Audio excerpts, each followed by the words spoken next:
If your child is addicted to screens, this is what is actually happening. Okay, welcome to the Tensai Show, where we discuss everything about raising genius kids. My name is Chris and I am your host, and today we'll be talking about what's really happening, about your child's addiction to screens. You see, I gave you last time I gave you the 5 confidence killers and asked you to pick one to work on, and I hope you've done that. But today I'm going to ask you a question. Has your child ever thrown a full tantrum when you took their device away? I'm talking like screaming, like crying, maybe even hitting, right? And you've done everything, or more or less, you've seen this happen.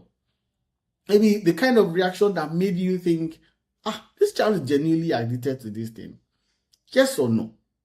If yes, you need to understand that when your child reacts like that to losing a screen, it looks like addiction. It does. It feels like addiction.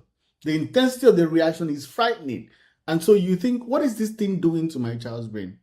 And here's what I want you to say, right? Here's what I need you to understand. Your child probably is not addicted. I know it sounds dismissive, but it's not. What is happening is real and worth addressing. But the word addiction is usually wrong.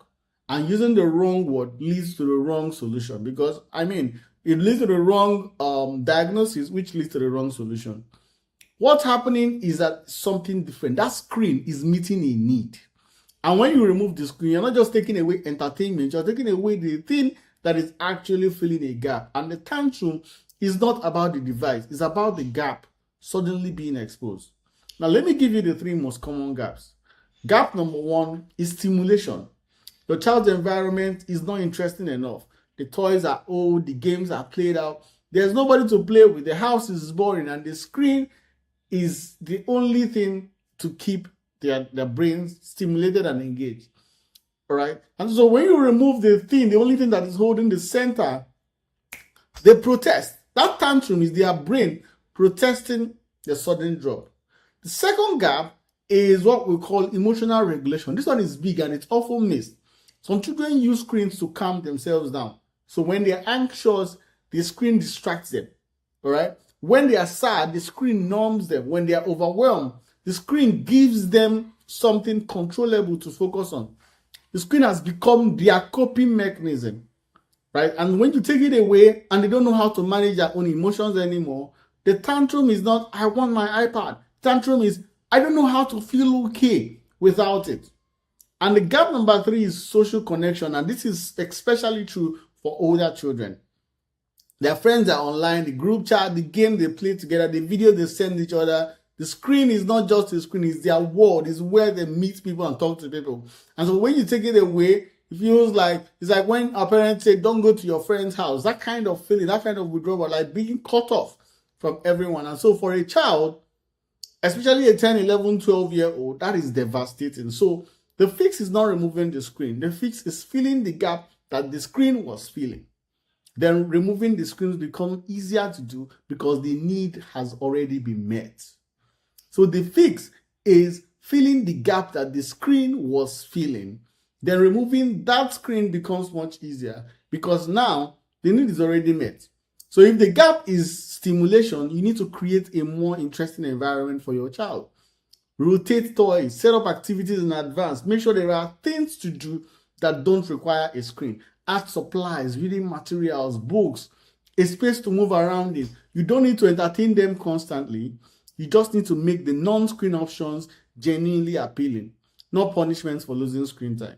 Now, if the gap is emotional regulation, then teach your child other ways to calm down, like deep breathing, like physical movement, like drawing how they feel, like talking about emotions.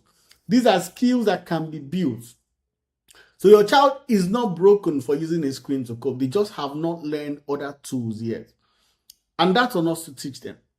And if the gap is social connection, then make sure they have real world social time, like play dates, activities with other children, right? Like family time that feels connected, not just coexisting in the same house.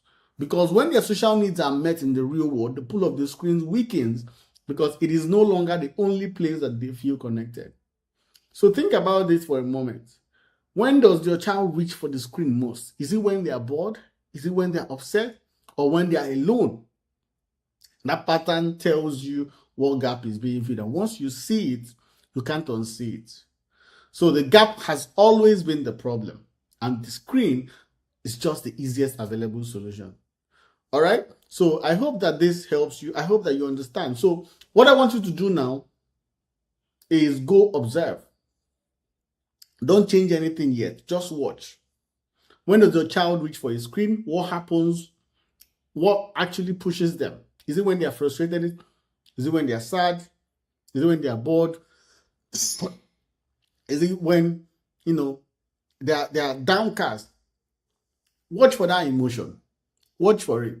Because you now know exactly what to fix. You now know exactly what gap it is. And then you can now fill the gap just like I've explained. So if this helped you, make sure you share this episode with another parent who is struggling with this. And also make sure you subscribe. You can also watch other videos that we have in the channel. I promise you, you're going to learn one or two things that will help in your parenting journey. Thank you so much for staying to the end, and I'll see you in the next one.